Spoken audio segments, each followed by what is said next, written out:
नमस्कार, the deep dive में आपका स्वागत है। आज हमारे पास एक बहुत ही अनोखा स्रोत है।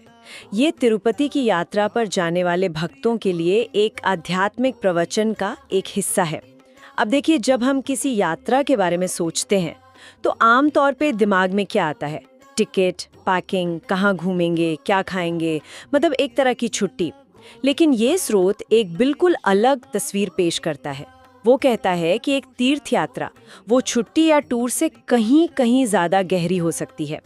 तो आज हम इसी की गहराई में उतरेंगे और समझेंगे कि एक सामान्य सी भौतिक यात्रा को आत्म सुधार के एक शक्तिशाली माध्यम में कैसे बदला जा सकता है। स्रोत में इसके लिए एक बड़ा दिलचस्प शब्द इस्तेमाल हुआ है, अपग्रेडेशन। चलिए इसी से शुरू करते हैं। तो सबसे पहले यात्रा का उद्देश्य। स्रोत साफ कहता है कि इसका लक्ष्य मनोरंजन तो बिल्कुल नहीं है। ज्यादातर लोग भगवान के पास एक लिस्ट लेकर जाते हैं। नौकरी चाहिए, सेहत ठीक कर दो, पैसा। ऐसा लगता है जैसे भगवान कोई बिजनेस डील कर रहे हो। बिल्कुल, और स्रोत वो इसी मानसिकता को चुनौती देता है। वो अपग्रेडेशन शब्द का इस्तेमाल इसी बदलाव के लिए करता है। एक ऐसी यात्रा जो आपको स्पिरिचुअली मतलब आध्यात्मिक रूप से अपग्रेड करे, आपकी चेतना को बेहतर बनाए। अच्छा। प्रवचन में कहा गया है कि यात्रा के 3 स्तंभ हैं: शरणागति, सेवा और साधना। यहाँ भगवान को एक बिजनेसमैन की तरह नहीं देखना है जिनसे आप कुछ मांग रहे हैं और बदले में कुछ चढ़ावा चढ़ा रहे हैं। नहीं, बल्कि भाव वो समर्पण का होना चाहिए। मतलब एक ट्रांजैक्शनल रिलेशनशिप से एक ट्रांसफॉर्मेशनल रिलेशनशिप की ओर बढ़ना। आपने बिल्कुल सही पकड़ा, बिल्कुल। और इसमें जो आनंद या मजा है उसे स्रोत एक बाय प्रोडक्ट कहता है। By product? हाँ, मतलब एक ऐसी चीज जो आपको मुख्य काम करते हुए शायद मिल जाए। मिल गया तो अच्छा, पर अगर नहीं भी मिला तो कोई बात नहीं, क्योंकि असली लक्ष्य तो आध्यात्मिक प्रगति है, न कि बस घूमना फिरना और अच्छा महसूस करना। अगर यात्रा का आनंद ही मुख्य लक्ष्य होता तो फिर ये एक टूरिस्ट ट्रिप और तीर्थ यात्रा में कोई फर्क ही नहीं रह जाता। स्रोत में एक मानसिक यात्रा का जिक्र है जो असली यात्रा शुरू होने से भी पहले शुरू हो जाती है। मुझे ये पढ़कर लगा कि हम अक्सर अपनी यात्रा की प्लानिंग वो गलत जगह से शुरू करते हैं। हम टिकट और होटल के बारे में सोचते हैं, लेकिन अपनी मानसिकता उसके बारे में नहीं। क्या स्रोत इसी ओर इशारा कर रहा है? हाँ, बिल्कुल। मानसिक यात्रा का मतलब ही है तैयारी के दौरान हमारी चेतना की स्थिति। आमतौर पर हमारा ध्यान किस पर होता है? पैकिंग, रास्ते में खाने के लिए स्नैक्स, बिल्कुल, कौन सी साड़ी पहनेंगे, प्रसाद में क्या मिलेगा, ये सब शरीर और मन के आराम से जुड़ा है। लेकिन स्रोत कहता है कि असली तैयारी चेतना के स्तर पर होनी चाहिए। और ये तैयारी कैसे की जाए? इसके लिए स्रोत एक बहुत ही सुंदर प्रार्थना सुझाता है, जिसे यात्रा की तैयारी करते समय लगातार दोहराना चाहिए। प्रार्थना कुछ इस तरह है: हे श्रीनिवास, मैं जैसा भी हूँ, मेरे अंदर बहुत सारे दोष और अनर्थ हैं। मैं इन सब के साथ आपके पास आ रहा हूँ। कृपा करके मुझे स्वीकार करें। देखिए, इसमें कितनी पारदर्शिता है, कितनी ईमानदारी है। आप ये नहीं कह रहे हैं कि मैं बहुत अच्छा भक्त हूँ, नहीं, बल्कि आप अपनी कमियों को स्वीकार करके जा रहे हैं। यही समर्पण का पहला कदम है। वाह। और इसी से जुड़ा एक रूपक वो मुझे बहुत पसंद आया। स्रोत कहता है कि आत्मा एक दुल्हन, एक वधू की तरह है और भगवान वेंकटेश्वर दूल्हा यानी वर है, और ये पूरी यात्रा एक बारात की तरह है। इस एक सोच से तो पूरी यात्रा का माहौल ही बदल जाता है। ये कोई थकाऊ सफर नहीं, बल्कि एक उत्सव बन जाता है। बिल्कुल। जब आप इस भाव से जाते हैं कि आप अपने प्रियतम से मिलने जा रहे हैं, तो रास्ते की थकान, परेशानियां सब गौण हो जाती हैं। उत्साह और प्रेम का भाव वो मुख्य हो जाता है। मैं एक भक्त के बारे में जानता हूं जो यात्रा पर जाने से 1 महीने पहले से हर रोज ये प्रार्थना करते थे। उन्होंने बताया कि जब वो असल में मंदिर पहुंचे तो उन्हें लगा कि वो तो बस एक औपचारिकता पूरी कर रहे हैं। असली यात्रा तो वो अपने घर पर ही, अपने मन में वो पूरी कर चुके थे। ये मानसिक यात्रा वाली बात तो बहुत गहरी है।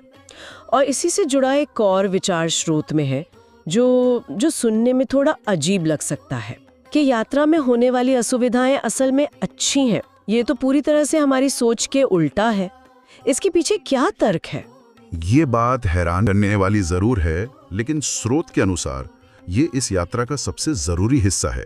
जरा सोचिए, अहंकार क्या है? मैं और मेरी सुविधा। मुझे अच्छा कमरा चाहिए, आरामदायक सीट चाहिए, लाइन में नहीं लगना। जब हमारी मर्जी के खिलाफ कुछ होता है तो अहंकार को चोट लगती है। मुंबई जैसे शहर में हम पैसे से या जुगाड़ से हर असुविधा को दूर कर लेते हैं। सही बात है। एसी कार, ऑनलाइन डिलीवरी, हर चीज हमारी उंगलियों पर है। बिल्कुल, लेकिन तीर्थ में आप बस एक भक्त हैं। वहां आपका स्टेटस, आपका पैसा, आपकी पहचान कुछ काम नहीं आता। आप हजारों की भीड़ का हिस्सा हैं। वो बस का छूट जाना, वो गंदा कमरा, धक्का मुक्की, ये सब उस मैं पर सीधा प्रहार है। स्रोत इसे अनिवार्य तपस्या कहता है। अनिवार्य तपस्या? हाँ, एक ऐसी प्यूरिफिकेशन प्रोसेस जिससे गुजरना ही पड़ता है। ये असुविधाएं हमारे अहंकार को चूर चूर कर देती हैं, और जब अहंकार टूटता है तभी दिव्यता के लिए जगह बनती है। और इसमें शारीरिक कष्ट का भी जिक्र है, जैसे मीलों चलना, सांस फूलना।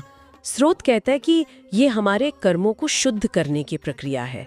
क्या आप इसे थोड़ा और समझा सकते हैं? जरूर। देखिए, आध्यात्मिक परंपराओं में माना जाता है कि हमारे हर कर्म का एक फल होता है जो जमा होता रहता है। शारीरिक कष्ट या तपस्या को उस जमा हुए नकारात्मक फल को जलाने का एक तरीका माना गया है।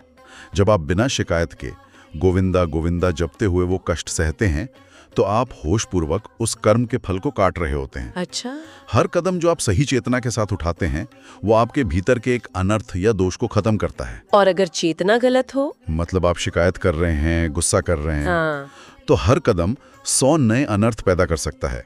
लेकिन एक सवाल मन में आता है, ये सब सुनने में बहुत अच्छा लगता है कि असुविधाएं अहंकार तोड़ती हैं, पर हकीकत में जब किसी का सामान चोरी हो जाए या कोई बीमार पड़ जाए, तो इसे आध्यात्मिक सबक की तरह देखना वो बहुत मुश्किल है।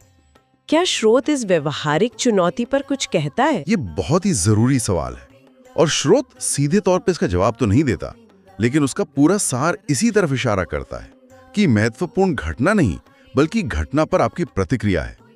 मुश्किल तो है, इसमें कोई शक नहीं, लेकिन विकल्प क्या है? या तो हम गुस्सा करें, किस्मत को कोसें और अपनी यात्रा को बर्बाद कर लें, या फिर हम इसे भगवान की इच्छा मानकर स्वीकार करें और अपना ध्यान नाम जप पर केंद्रित रखें। तीर्थ यात्रा वो इसी चुनाव का प्रशिक्षण है। ये आसान नहीं है, इसीलिए इसे साधना कहा गया है। ये एक अभ्यास है। सही कहा।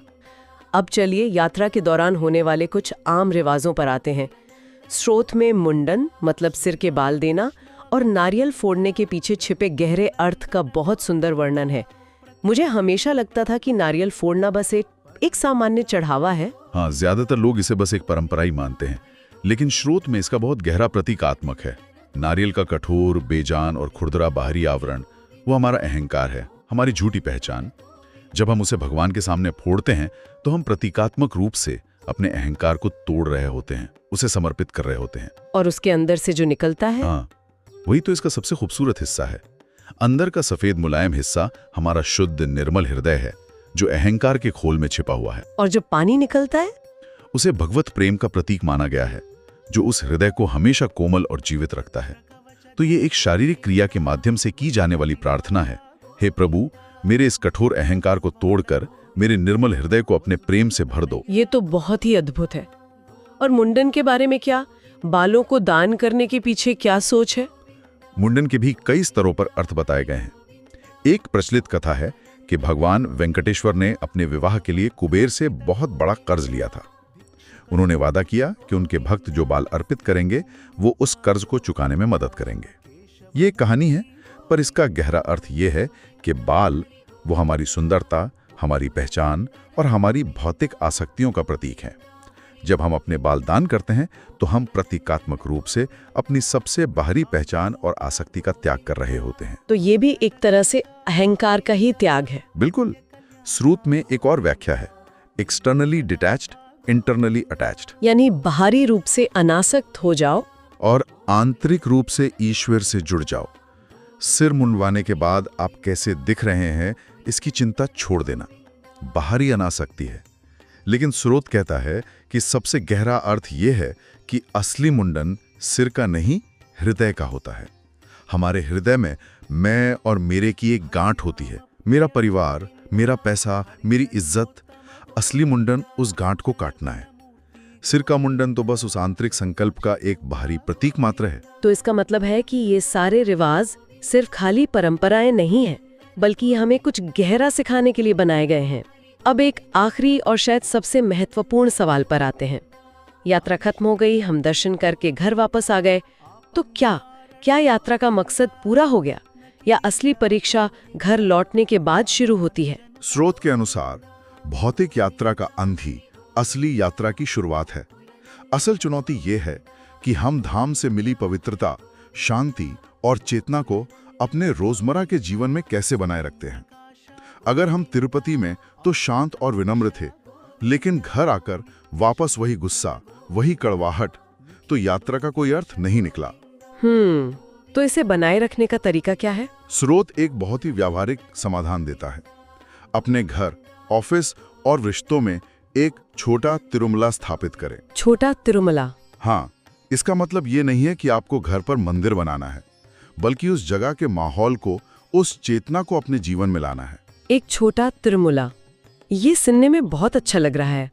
इसका व्यवहार में क्या मतलब होगा? इसका मतलब है, जैसे हम धाम में गुस्सा करने से बचते हैं, वैसे ही घर पर भी अपने क्रोध को नियंत्रित करने का प्रयास करें। जैसे हम वहाँ दान सेवा करते हैं, वैसे ही अपने आसपास के लोगों की मदद करें। जैसे हम वहाँ भगवान का नाम लेते हैं, वैसे ही घर पर भी नाम जप को अपनी दिनचर्या का हिस्सा बनाएं। स्रोत कहता है कि जो व्यवहार हम धर्म क्षेत्र मतलब तीर्थ स्थान में करते हैं, वही व्यवहार हमें अपने कर्म क्षेत्र यानी घर, ऑफिस में भी करना चाहिए। तभी यात्रा को सफल माना जाएगा। सफलता इस बात से नहीं मापी जाती कि आपको दर्शन कितने अच्छे हुए, बल्कि इस बात से कि दर्शन के बाद आपका जीवन कितना अच्छा हुआ। तो आज की इस चर्चा से हमने समझा कि एक यात्रा सिर्फ एक जगह से दूसरी जगह जाना नहीं है। ये तो एक अवसर है खुद को अपग्रेड करने का, एक ऐसी प्रक्रिया जहाँ रास्ते की कठिनाइयाँ हमारे अहंकार को शुद्ध करती हैं और साधारण से दिखने वाले रिवाज वो अपने अंदर गहरे आध्यात्मिक अर्थ छिपाए होते हैं।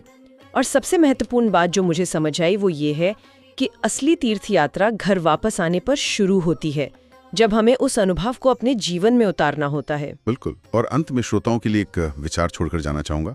स्रोत कहता है कि ये आध्यात्मिक यात्रा हमें जन्म मृत्यु की इस अंतहीन यात्रा से मुक्त कर सकती है। तो इस पर सोचते हुए हम खुद से ये सवाल पूछ सकते हैं, हमारी रोजमर्रा की जिंदगी की कौन सी यात्रा है, जैसे कि हमारी नौकरी, हमारे रिश्ते या कोई व्यक्तिगत चुनौती, जिसे हम सिर्फ एक टूर की तरह बस किसी तरह पूरा करने की कोशिश कर रहे हैं, जबकि उसमें हमारे आध्यात्मिक अपग्रेडेशन का एक बहुत गहरा मौका छिपा हो सकता है।